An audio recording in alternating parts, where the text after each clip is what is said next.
Olá, queridos, nós estamos iniciando mais um programa Vai e Vença, e é especial porque você está comigo aqui, me acompanhando, mais um convidado conosco no dia de hoje, muita alegria no nosso coração em tê-lo aqui, logo ele vai se apresentar. Quero agradecer você que é nosso fiel participante, sempre está com a gente aqui conectado nas ondas da conexão Casa dos Filhos, e nesse programa Vai e Vença, um programa que ele vem falar e entrevistar, a minha função é essa, entrevistar homens e mulheres que estão vencendo na vida, no seu segmento, na sua área de atuação.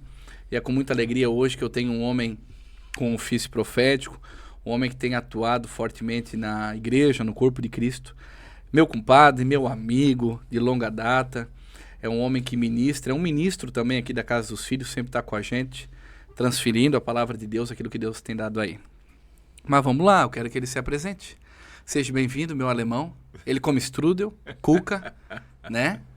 O alemão puro. Einstein. Tu é alemão puro de Jaraguá mesmo, né? Não. Não, daquele puro, vó, bisavô, não era? Não, é tudo alemão mesmo. Tudo alemão, né?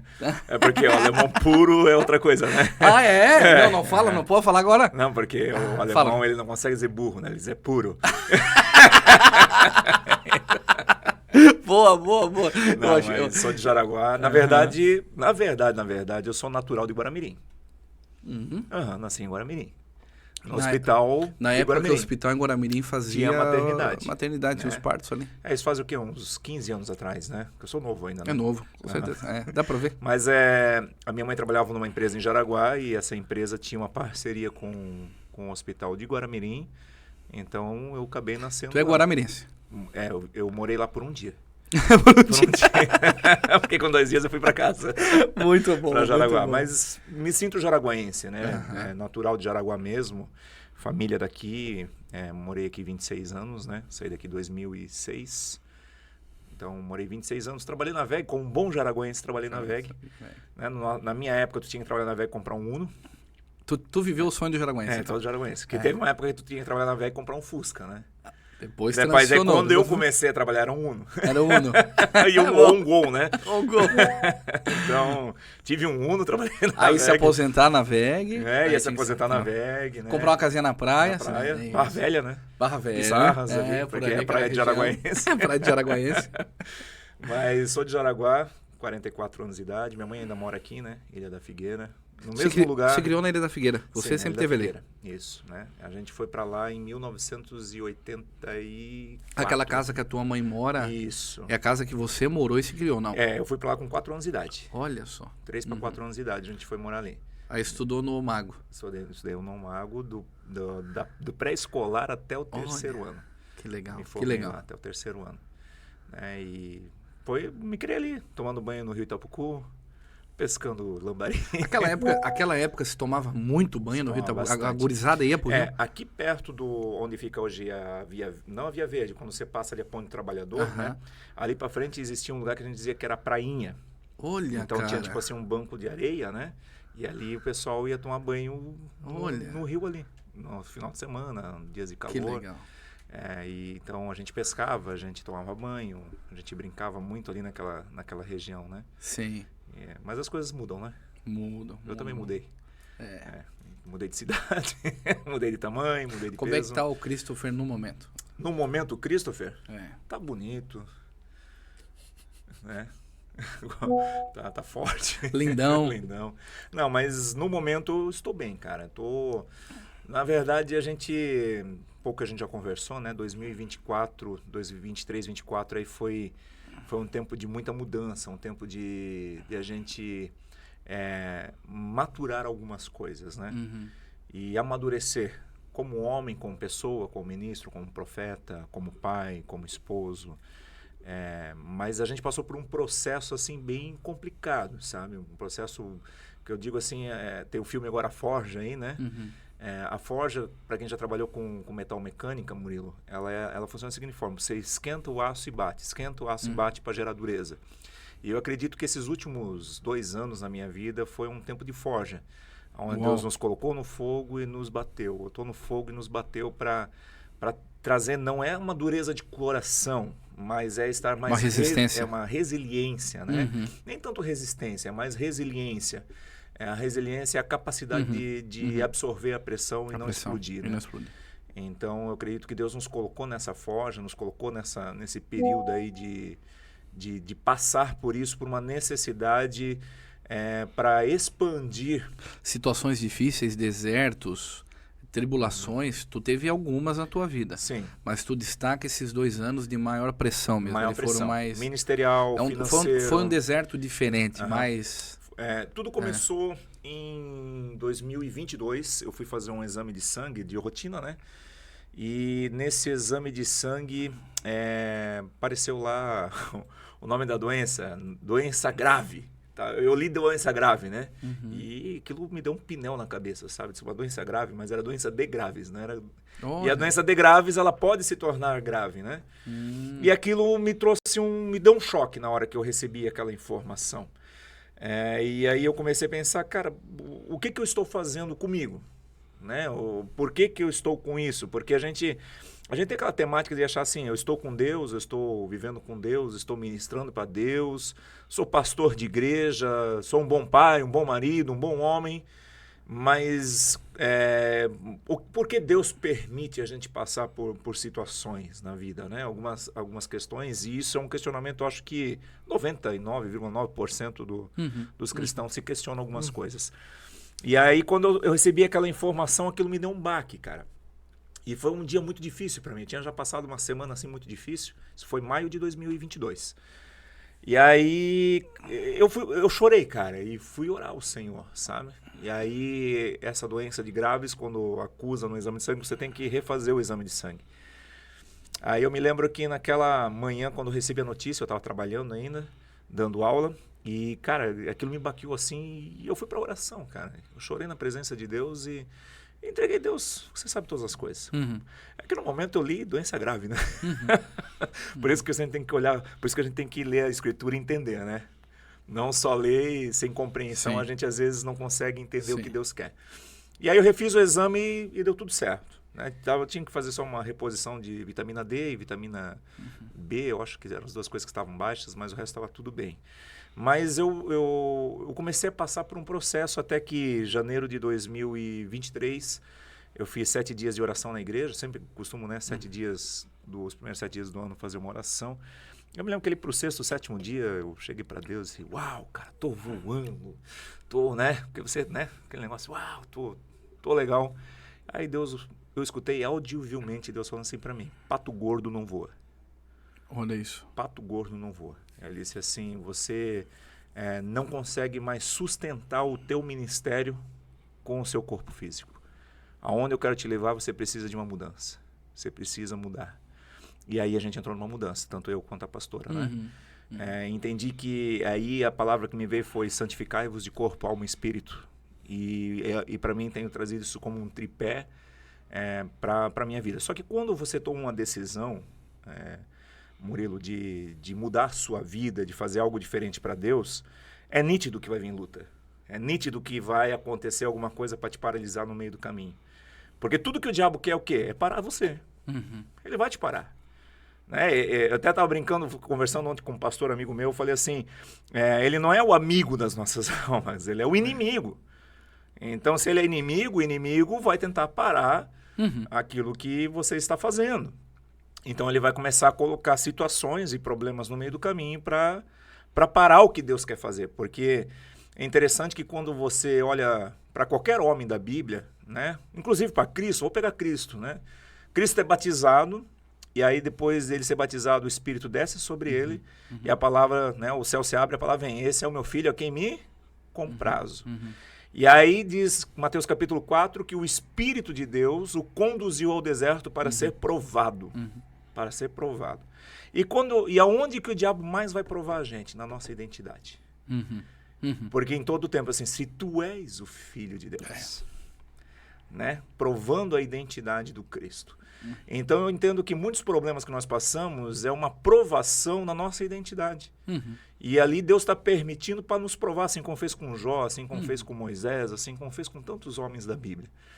E o inimigo, ele sempre vai ter algo dessa terra para nos oferecer, né? Sempre. Algo, ele sempre vai né? entregar uma bandeja bonita para Sim. nós, para Né? nessa didática ali, nessa conversa do inimigo. Ele nunca vai te com oferecer Cristo, algo ruim. Não. Nunca vai te oferecer Não. algo ruim. Então, dentro desse processo, quando eu comecei a reeducar não só a identidade espiritual e a minha alma, e que eu entendi que eu precisava também de uma mudança física, né? E aí eu comecei com academia, dieta. Você sabe, você né, pegou todo o processo de mudança. O teu mentor é o Padre Marcelo Rossi. Hoje é o Padre Marcelo Hoje é ele Rossi, que está né? cuidando da tua... A ideia é entrar na porta, mas não de frente, tem que entrar de lado. projeto aí.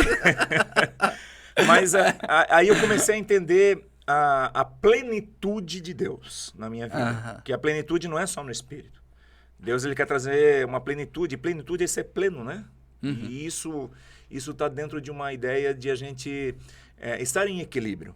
Tudo que está em desequilíbrio, se você tiver alguma questão hormonal no seu corpo em desequilíbrio, ele vai afetar algo.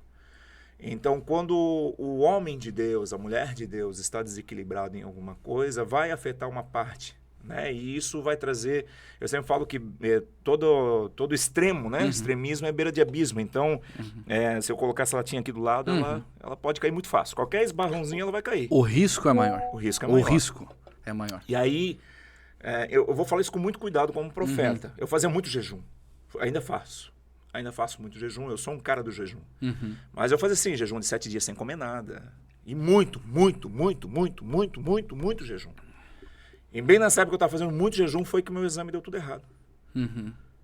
E aí Deus, ele me pegou muito forte, né? Daí depois em 2023, janeiro de 2023, dizendo, não adianta você jejuar um monte se você não se alimentar também da forma certa.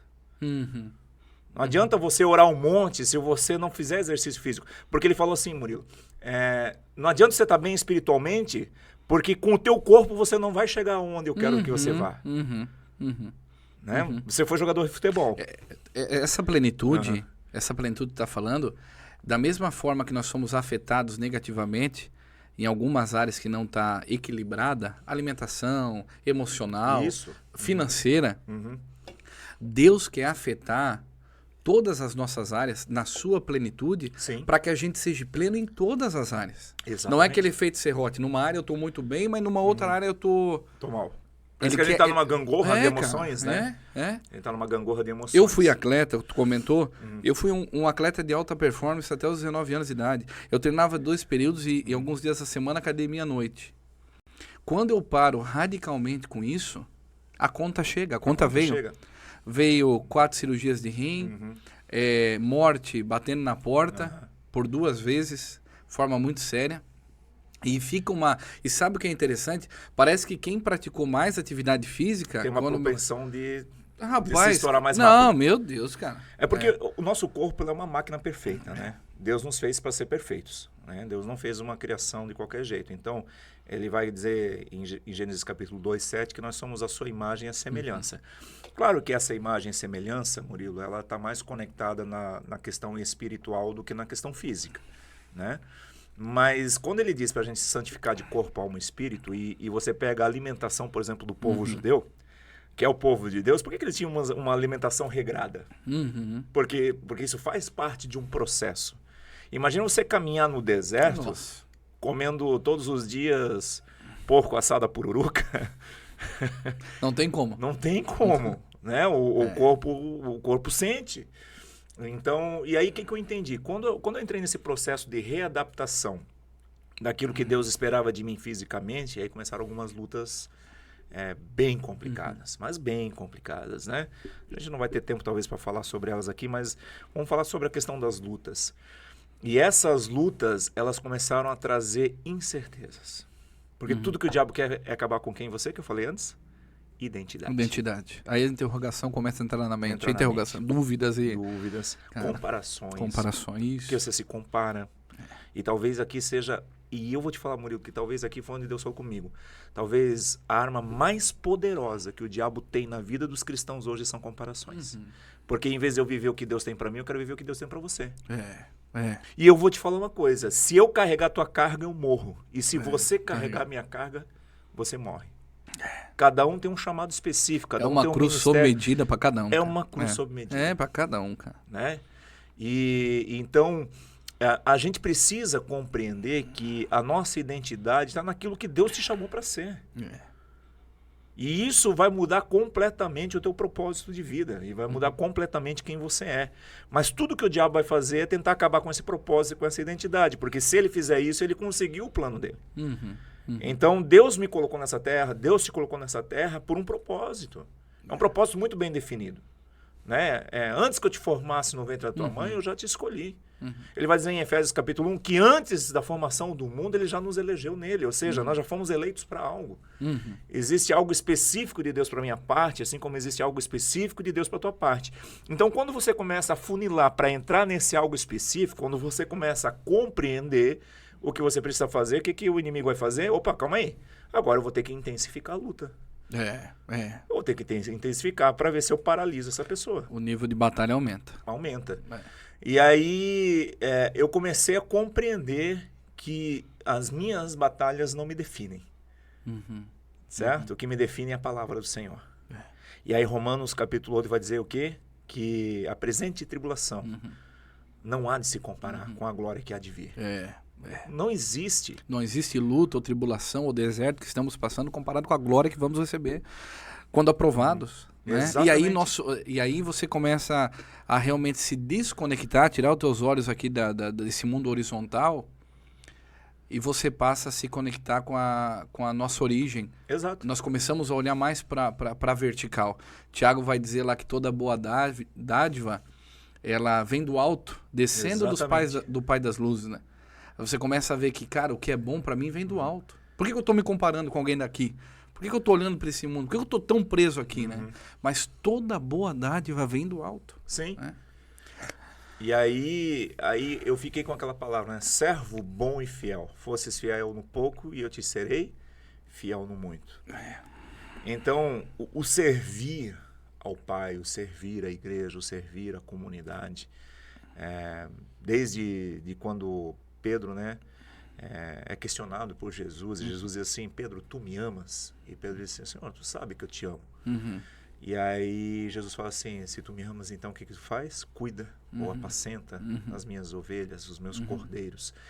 E Cristo pergunta isso 3 vezes para ele. Então, como é que nós vamos servir pessoas fora da nossa identidade? Como é que nós vamos servir pessoas fora do nosso propósito original? E tu sabe que esse bate-papo de Jesus com Pedro, ele é muito interessante, porque vem a pergunta de tu me amas e no final, então, apacenta minhas ovelhas. Eu tenho uns pensamentos assim, de que a impressão que eu tenho é que Pedro estava em falta com quem Cristo amava, que eram as ovelhas. Sim. E aí Jesus leva ele a esse questionamento. E isso que tu levanta é interessante, porque é como se fosse assim, ó, tu não tá dando conta de cuidar das minhas ovelhas. Tu não tá dando assistência que eu gostaria que você já tivesse dando. Então, ajeita a tua vida e aí cuide das minhas ovelhas. E ainda tem algo mais forte além disso. Pode continuar. O que ele diz? O pastor dá o que pelas suas ovelhas? A sua vida. A sua vida. Então, se a gente não estiver disposto a perder a nossa vida pelo reino, o que nós vamos fazer?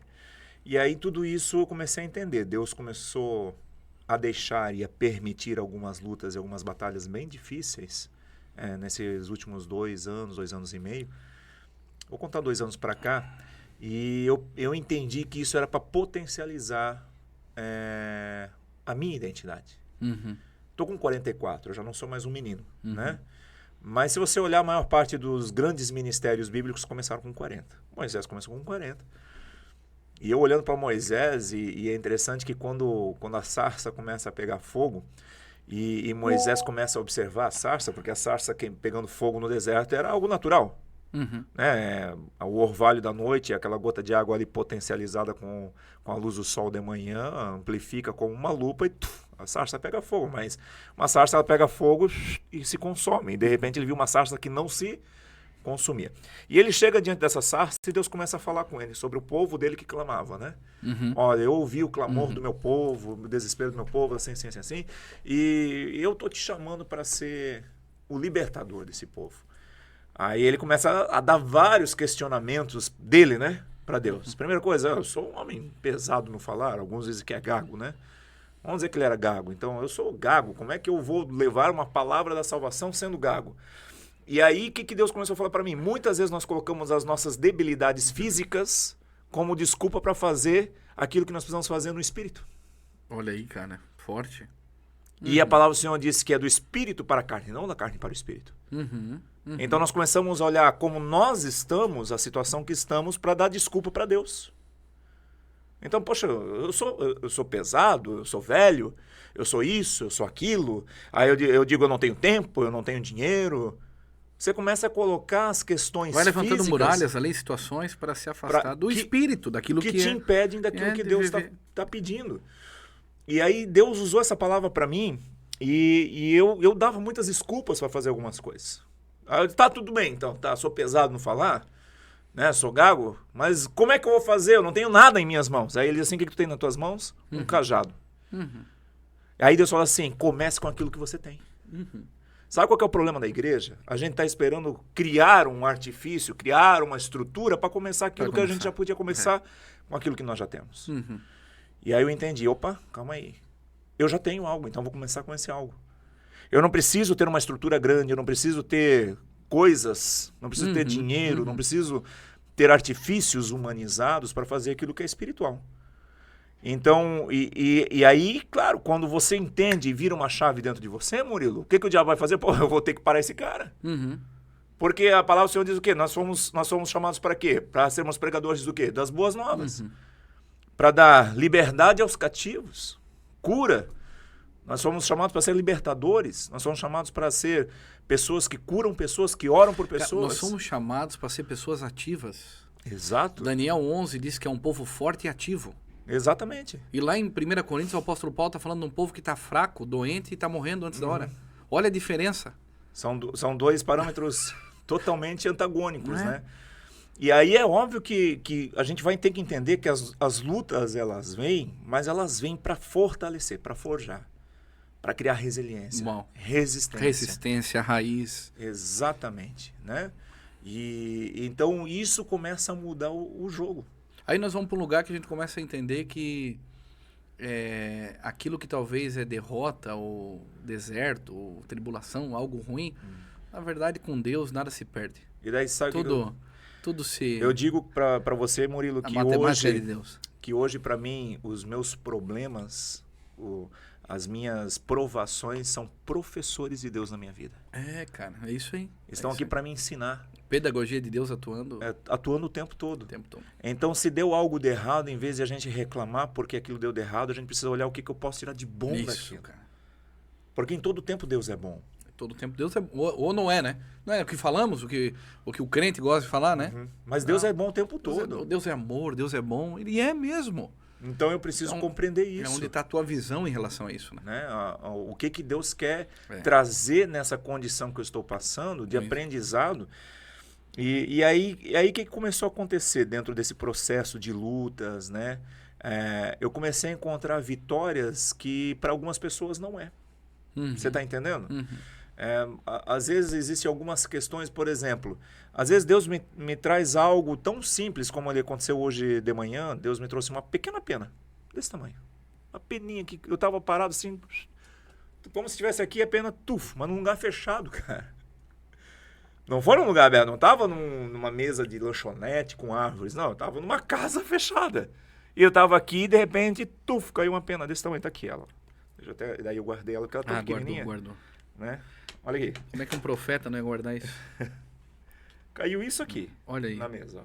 Olha o tamanho da pena. Eu vou até mostrar aqui, ó. Uma peninha. Né? E aí, eu te digo que isso aqui, para mim, faz muito mais sentido do que se Deus me desse um carro novo. É porque a gente está pensando que vitória é só coisas grandes e poderosas. E Deus falou comigo sobre isso aqui. E quando foi... E porque assim, Deus tem um negócio com pena comigo, tá? Eu de vez em quando encontro pena e cai pena para mim, e aparece pena, tudo quanto é tamanho, cor, estilo. Eu nunca tinha uma pena desse tamanho aparecido para mim, porque se você é uma pena bem pequenininha, para mim representa uma pena nova. E aí Deus hoje de manhã falou para mim assim, eu estou renovando algo. É um renovo. É uma nova estrutura. Uhum. Porque é novo. É nova estrutura. É renovo. É algo novo que eu estou fazendo.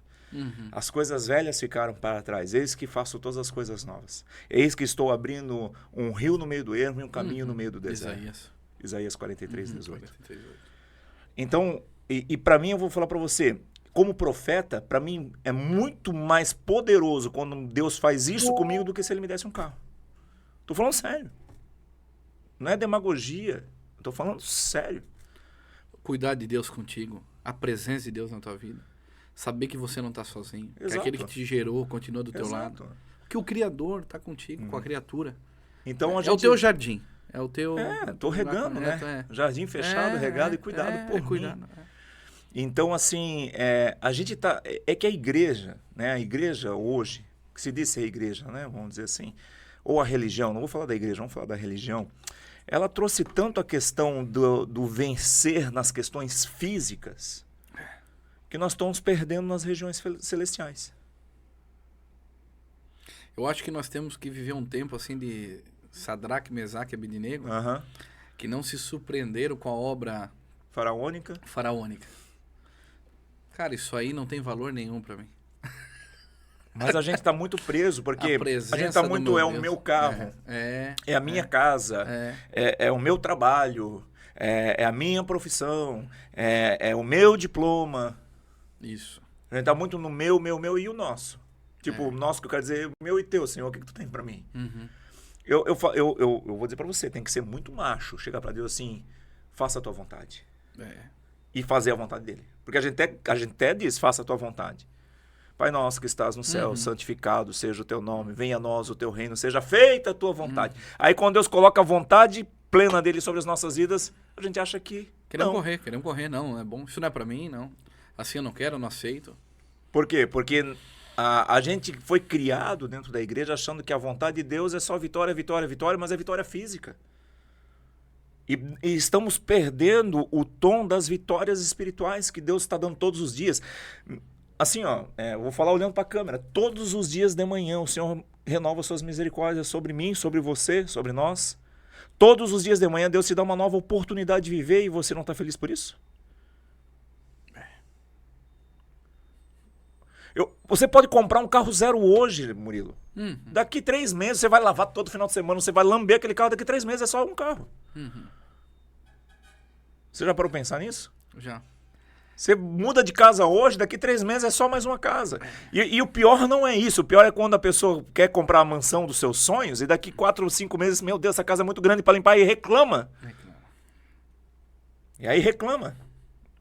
Você tá entendendo? Que tipo de vitória é essa que você reclama? As pessoas vão vivendo de um Doril espiritual a todo tempo. Isso. O Doril é o cartão de crédito, é 10 bolsas que vai para o shopping e compra para tirar o estresse. O Doril é trocar o carro. Exato. Aquilo passou, depois a casa que não tá boa e ela fica assim. A gente nunca tá feliz com nada. Não, cara. Não estamos felizes com nada. A gente nunca tá feliz com nada. E aí Paulo fala para Timóteo, se tu tens o que vestir, o que comer, esteja por isso satisfeito. Aí eu tava olhando... Tinha um deleite naquele jardim e Eva não seguiu os princípios, a diretiva de Deus. Gênesis capítulo 3 diz que ela olhou para o fruto. Sim. Ela desejou o fruto, cara. E que fruto é esse que ela desejou? Não é uma maçã, né? A palavra diz que o fruto era do conhecimento do bem e do mal. Não era um fruto para se alimentar. E esse desejar dela é o seguinte: eu desejo viver a minha vontade do que desejar viver a vontade de Deus. Que ela não sabia, ela sabia que ela não podia tocar naquilo. Nem desejar. Mas ela desejou viver a vontade dela. É a oração que você fez agora. Né? Então a gente precisa, sabe, começar a se deleitar no Senhor novamente. Que ele possa fazer a vontade dele, né? E eu fico pensando como é que Jó, em toda a situação que ele passou, ele se deleitou no Senhor passando o que ele passou. Também fico pensando. Sabe, talvez... E quando você olha para Jó capítulo 1, nossa, Jó era um cara, velho. Ele era o the best. Não. The best of mind, sabe? Cara, ele era um Elon Musk com Jesus. Ele não, era o cara. Era o cara. Era o Mark Zuckerberg desses tempos. É o cara que todo mundo conhecia, porque se você pega, eu gosto muito, né? Porque o que é falado sobre ele no início do livro, porque o início do livro descreve o cara, né? Deixa eu abrir aqui, Jó capítulo 1. Ele vai dizer assim, havia um homem na terra de Uz, e seu nome era Jó. Ele era um ser humano bom, honesto e justo. Amava respeitosamente a Deus e evitava praticar tudo que era mal. Jó era pai de 7 filhos e filhas, ou seja, a fama dele percorria a terra. E aqui não entrou nos meios materiais ainda. Não, é só a fama de quem ele era. Exatamente. Ele era um cara rico, poderoso. Tá falando da vida moral dele, depois vai falar do que ele tinha, a junta de bois e de ovelhas e de camelo e de... O cara era poderosíssimo. Mas olha como é poderoso quando você tem uma identidade no Senhor. Ele perde filho, ele perde os animais do campo, ele perde suas terras, ele perde tudo, perde até a sua saúde física, mas ele não perde a sua identidade com Deus. Não. E o segredo está aqui. Nós não podemos perder a nossa identidade com o Senhor. E em todo tempo o diabo está trabalhando para acabar com a nossa identidade. Todo tempo o diabo está querendo destruir a nossa identidade, porque se ele destruir a nossa identidade, ele destruiu quem nós somos. É por isso que João não disse que era o direito de ter um carro, ou uma casa, ou as coisas desse mundo, mas de nos tornarmos filhos de Deus. Nos tornarmos filhos de Deus. É a identidade. A identidade. De sermos chamados como filhos de Deus. É. Romanos 8,15, nós não temos mais um espírito de escravidão para andar com medo. Mas nós temos um espírito de adoção de filhos que clama a Papai e somos herdeiros e co-herdeiros em Cristo Jesus. Ou seja, nós não trabalhamos pela bênção, nós trabalhamos por uma herança. Uma herança, não tem mais a ver com migalhas. Agora, o que daí Gálatas capítulo 4 vai dizer... O menino, enquanto é menino e não é maduro, não difere nada de um... Nada diferencia do escravo. Então, o que eu entendo? Deus está querendo levar a igreja para uma maturidade que ela não entendeu. Nós somos herdeiros de tudo, mas temos uma mentalidade escrava. Então, nós nos tornamos escravos do nosso carro, nós nos tornamos escravos da nossa casa, nós nos tornamos escravos do nosso cachorro. Como tem escravo de cachorro? Meu Deus! Gente! Do gatinho, do cachorro, periquito, papagaio. Agora tem outros bichos, tem lontra e um monte de coisa aí também, né? Tem de tudo. Então, assim, a gente tem se tornado escravo das coisas. E olha só como é forte. Quando José ele vai para o Egito, ele se torna governador do Egito, era um projeto de Deus na vida dele governar o Egito para ser o salvador da terra. Ali, né? Porque todo mundo estava passando por fome e ele traz... nunca se houve uma riqueza tão grande no Egito quando José estava no governo. Aí José chega para Faraó assim, posso trazer os meus pais e os meus irmãos para cá? E o Faraó assim, traga.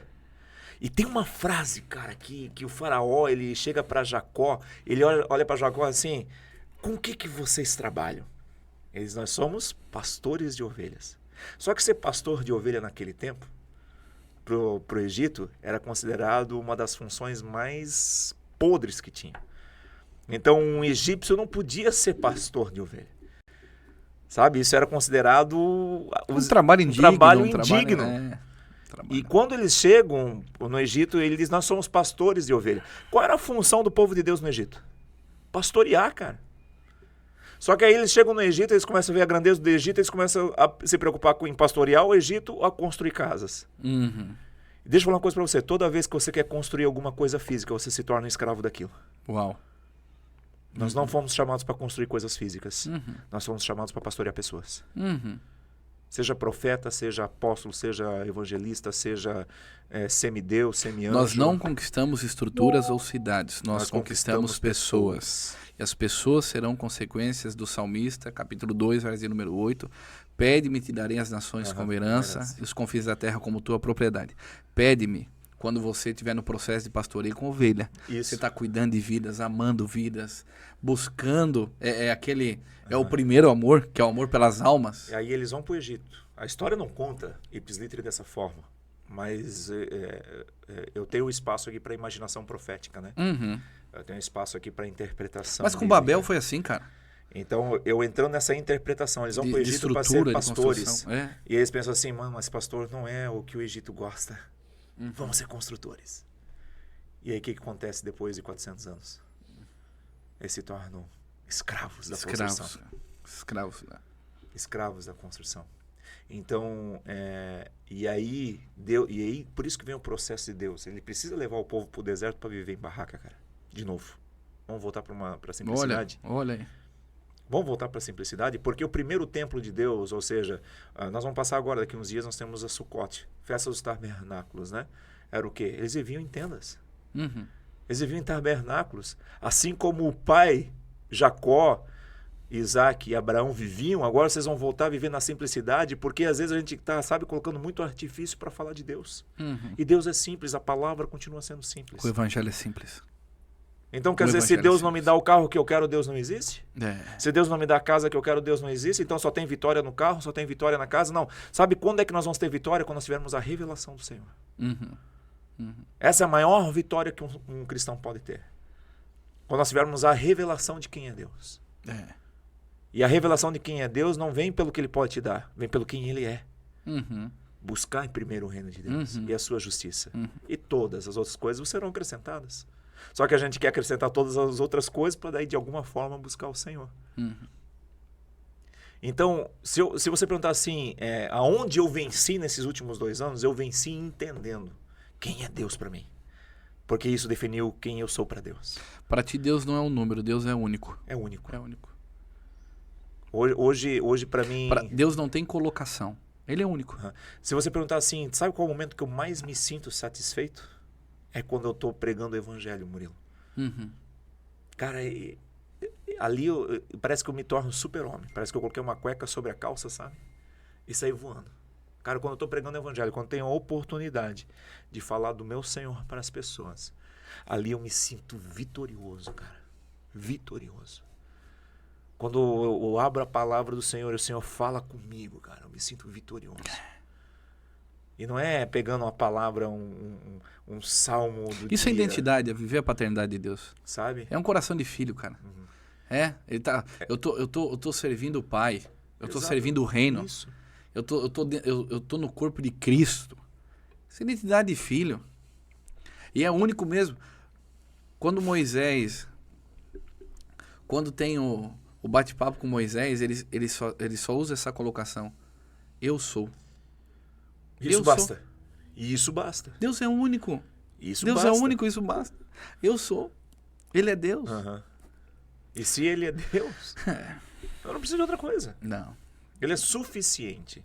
Nós precisamos a nossa vitória está em encontrar a suficiência de Cristo dentro de nós. Como vencer na vida, para vocês que estão com a gente, através das palavras aqui do profeta Christopher, você vai vencer na vida quando Deus é suficiente na sua vida. É isso? É isso. A suficiência de Deus na sua vida. O meu morrer é lucro, mas o meu viver é Cristo.